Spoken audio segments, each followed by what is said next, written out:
Some new tensions as China widens its COVID restrictions. Protests erupted at Foxconn's flagship factory, the world's biggest iPhone assembly plant. Eunice Yoon is in Beijing with the latest. Pretty remarkable series of events here. Eunice, fill us in. Absolutely. Well, Foxconn says that as of tonight, the facility in central China is back to normal. And this is after videos emerged online that were obtained by AP but not verified by NBC that seemed to show people who claim to be Foxconn workers clashing with authorities dressed in hazmat suits while they shout, "Give us our pay." Now, these protesters complain that they're being forced to work weeks longer than agreed upon under very tight COVID restrictions.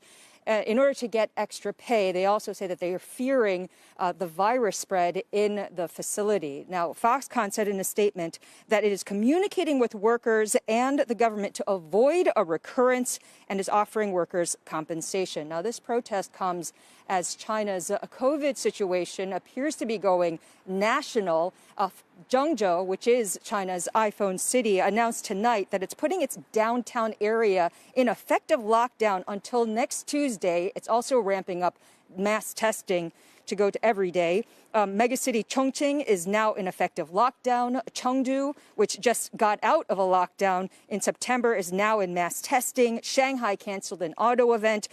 Manufacturing hub Shenzhen and Sanya, which is in China's version of Hawaii, both are imposing more restrictions in public places. And this comes after Beijing and the area around it, as well as export hub Guangzhou, already said that they were tightening controls. So Capital Economics, which is a research firm, said that they're fearing that the situation could head towards what we saw in early 2020 when hundreds of millions of people were in lockdown to the detriment of the economy. Now, the Capital Economics says while there's little prospect of the authorities opting to step back from the zero COVID policy during the winter, there is a significant risk that containment efforts fail.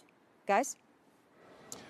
Eunice, talk to me about the degree to which any kind of stimulus or government support for the economy is being considered, and how would that even be helpful if, in fact, you're restricting personal economic activity in the first place? Right. I think that of course, there's been a lot of discussion about stimulus measures, especially when it comes to the property sector, and the government has been directing some money into that sector as well as other incentives. However, the big problem, of course, is all the uncertainty.